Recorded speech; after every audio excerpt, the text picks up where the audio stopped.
Halo, saya mau cerita nih, salah satu cerita drama perkuliahan awal tahun 2000. Ini ceritanya cerita dari pengalaman temen ya. Jadi teman baik saya namanya Roy. Jadi Roy ini dari kota Madiun ceritanya.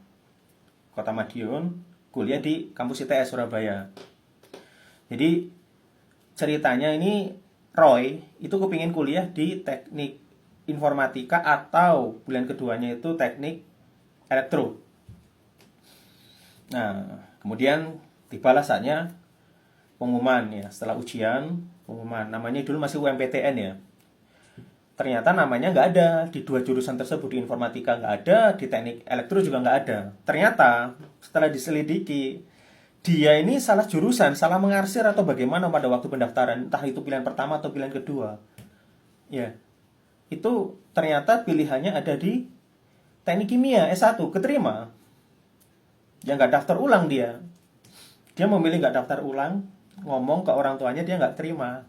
Wong niatnya kepinginnya S1 informatika sama S1 teknik elektro kok, gitu kan. Namanya nggak terima, ya sudah, dia daftar lagi ujian masuk D3 teknik elektro. Alhamdulillah diterima, dia daftar ulang. Akhirnya ketahuan ya, suatu ketika dia dapat surat dari ITS, datang ke rumah bahwasanya dia diterima tapi nggak melakukan daftar ulang. Kurang lebih seperti itu. Ya, sangat disayangkan sebenarnya sama orang tuanya. Tapi ya oke lah, akhirnya kuliah di teknik elektro. Setelah 6 semester, belum selesai. Akhirnya dia ingin cuti.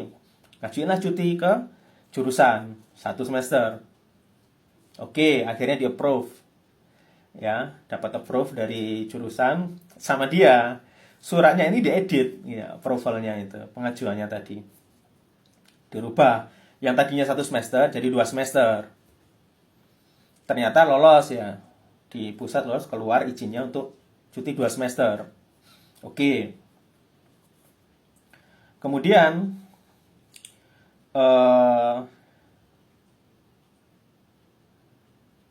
dia mengisi cutinya ini dengan ikut lagi SPMB lagi, jurusan Teknik Informatika ITB.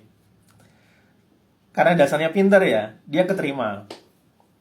Dia keterima, kemudian bingung lagi, kenapa dia nggak masukin, nggak daftar ulang lagi, nggak tahu itu pertimbangannya gimana. Akhirnya dia daftar kerja ya di XL, salah satu perusahaan provider, mungkin banyak yang tahu ya, sudah tahu. Dia cerita sih pada waktu ini kok bisa ya, cukup mentereng kan waktu itu. Ya karena waktu itu dia memang di tempat tongkrongan kita dia programmingnya bagus gitu, cerdas dan programmingnya bagus. Ya mungkin wajar lah. Kayaknya juga waktu itu kalau nggak salah tidak mensyaratkan ijazah S1 atau D3 waktu itu ya. Kemudian kerjalah selama 1 tahun, dia resign, balik lagi ke kampus gitu ya, balik lagi kuliah dan daftar TA ya, tugas akhir. Kalau di kampus lain itu skripsi lah ya, kerjakan bla bla bla bla, selesai. Sebenarnya di skripsi ini banyak drama, drama sama dosen pembimbingnya sendiri, banyak drama, banyak konflik lah. Tapi alhamdulillahnya selesai sih, selesai. Karena dia ini kesel sebenarnya waktu proses pengerjaan skripsi atau TA-nya ini. Ya, dia nyimpan foldernya tuh namanya tai, maaf ya. Tai gitu. Kemudian file presentasinya ya, waktu itu PowerPoint kan, dimasukin subfolder namanya tai lagi gitu. Konyol memang. Konyolnya lagi apa? Nggak dirubah. Jadi disimpan di flash disk, nggak dirubah. Jadi waktu sidang presentasi itu di hadapan dosen penguji dan dosen pembimbing, nama foldernya, subfoldernya itu sama, tai dan tai lagi. Astagfirullahaladzim itu. Karena sebenarnya pintar ya, sebenarnya pengujinya nggak ada yang tanya. Yang banyak tanya, yang bantai justru sebenarnya dosen pengujinya. Jadi bukan orang lain, bukan dosen penguji ya, dosen pembimbingnya yang bantai. Tapi ya alhamdulillah dia selesai lulus dapat A.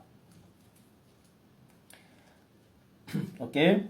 Kemudian semua SKS ini selesai kecuali satu SKS, KP, kerja praktek. Waktu itu kan wajib ya di jurusan dia juga. Wajib, KP. Terus KP-nya ini selesai, tinggal nyerahin laporan gitu loh. Nggak tahu ceritanya laporan ini molor gitu, nggak tahu ceritanya. Itu sampai semester 7 ya, bayangin D3. Semester 7, semester 8 itu nggak selesai.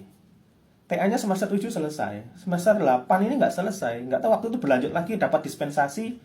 Masuk semester 9. Ini laporan ini nggak selesai juga, sampai dia DO. Jadi sampai perpanjangan itu dia sempat minta tolong ini nitip bayar SPP. Waktu itu dia lagi agak bokek ya, lagi bokek apa gimana waktu itu, ada problem apa, minjem uang buat bayar SPP dan membayarkan juga. Jadi waktu itu memang posisinya nggak di Surabaya, udah dibayarin. Oke, tinggal laporan KP ini dia dapat dispensasi, nggak tahu ceritanya, nggak selesai, nggak diserahkan sampai DO. Wes, geleng-geleng.